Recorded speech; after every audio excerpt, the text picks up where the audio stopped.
Welcome to Halifax. Thank you. I'm so excited to be here. Is it safe to assume that you've never been to Halifax before? I have never been here before. Had you heard of Halifax before the booking? I was not aware there was a Halifax in England. Of course, you're thinking Halifax, Nova Scotia. Yes. Okay, what are your first impressions of Halifax? I mean, it's really cute. I really like, one of my favorite things about England generally is the architecture. And there's a lot of really beautiful architecture here that I've seen so far. And I really like the energy of small towns because I grew up in a big city. So it's nice to have the contrast. I like it. Yeah, there's nowhere like the Peace Hall where you grew up. It's a spectacular venue, isn't it? It's so beautiful. And the sound is so incredible from my sound check and just from hearing Rag and Bone Man sound check. It sounds amazing. Yeah, tell me what you thought of the sound. It was really, really clear and I've played in large outdoor venues before, so I've had that experience before, but it always is like a wonderful surprise when you're in like this huge space and you can hear yourself so well and you can tell like when it's full how powerful it's going to be landing on all of those ears. So I'm really excited to get to do it again. It's a huge stage. It's a massive stage, especially with just me and my little guitar. How does that feel stepping out onto a stage of that size? It feels great in a lot of ways because I'm very accustomed to playing alone. I have played with a band before on the road a little bit, but for the most part I play solo. So it's kind of what I'm used to. And so I like, as I level up and hit new milestones, being able to do it in a way that I'm accustomed is really nice. How much time have you spent in the UK?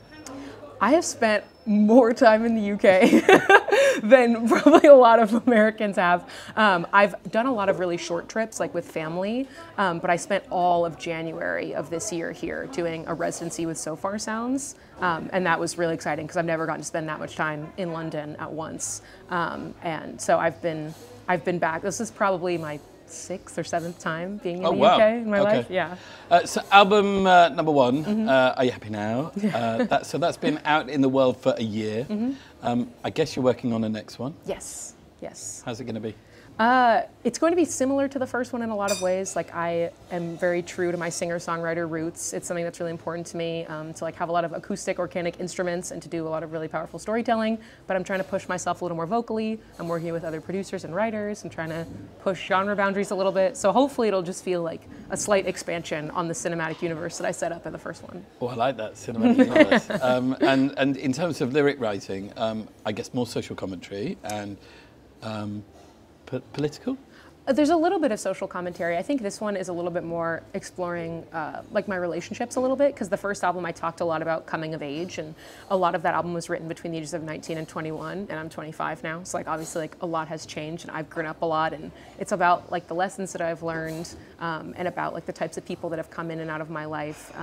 And I haven't fully settled on a track list yet, but there's like a lot of themes being explored just about like learning how to relate to other people, but also how to rely on yourself and be independent inside of those relationships. Do you enjoy the album making process? I love making albums. I love performing so much. It's like almost tied, but I think I love writing just a little bit more. I really, really love to be in the studio. The fact that you go out on a stage like this one that's so huge in front of a massive crowd, does that mean that you were born to do this? That you have a natural confidence to perform? I don't think I was born to do it at all, because when I was a kid I was very shy, so my parents put me in musical theater when I was about 6 to help me break out of my shell, and then I really liked it and I started taking piano lessons and it kind of snowballed from there. But for the first few years of life, I like didn't want to talk to anybody, hated being on stage, hated being in front of people. So my parents kind of tricked me into it. Was there ever a choice to make between acting and singing?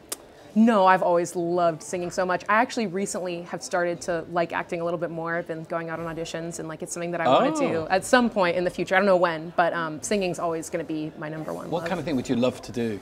I mean, I would love to be like a supporting role in like a really cool A24 movie. Like I don't think I'm ready to be the star of a movie yet, but I would love to be a small part of something big and beautiful. But for now, the focus is on singing. Yes, definitely. How are you finding it? You know, you're 25. You know, this is you finding your path in the industry. Do you like the industry? I do. I like it a lot. I've been really fortunate that almost every person that I've encountered has been really, really kind and really genuine and really passionate about making art and creativity. And I mean, obviously, like that's not going to be perfect. Like there are definitely times where I feel frustrated or I feel overwhelmed or I feel like I'm not getting where I want to be or that there are people who are not as helpful as I would want them to be. But overall, my experience has been really, really great. And I'm happy that things are moving at the pace that they're going. Like I'm happy that I've been able to like experience all of it very gradually. What have been the best bits so far? I mean, there's been so many wonderful things. I got to come to the UK last year and I played 2 headline shows in London, which was really, really fun. It was my first time ever playing in my favorite city. And also just like probably some of the writing sessions that I've gotten to have. I got to have a writing session with John Legend at the end of 2021. Oh my God. And the song didn't come out, but it was like one of the coolest days of my whole life, of course. Wow. Yeah. And I have to ask you about the Phoebe Bridgers thing. Of course.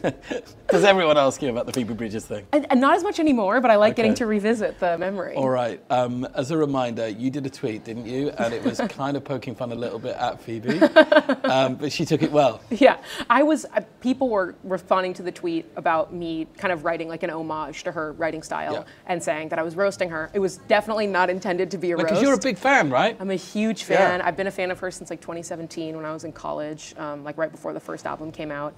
And so I was really excited to be able to participate in the Phoebe discourse in that way. But yeah, it was life-changing. It was one of the few moments in my life where I can see a clear before and after. Yeah, tell me what it is about Phoebe that's so special. Her lyric writing is just so honest and so specific, and she has this really great way of being able to blend like levity and pathos in a way that I feel like a lot of artists struggle with. Like nothing that she says ever sounds dated, even when she's talking about things that are modern, and when she's talking about things that are really, really dark, you can always count on there being something funny. If it's not on that song, even a little bit later in the album, that you're just like, you kind of chuckle to yourself a little bit. That's some quite deep analysis. I've been thinking about it for 6 years.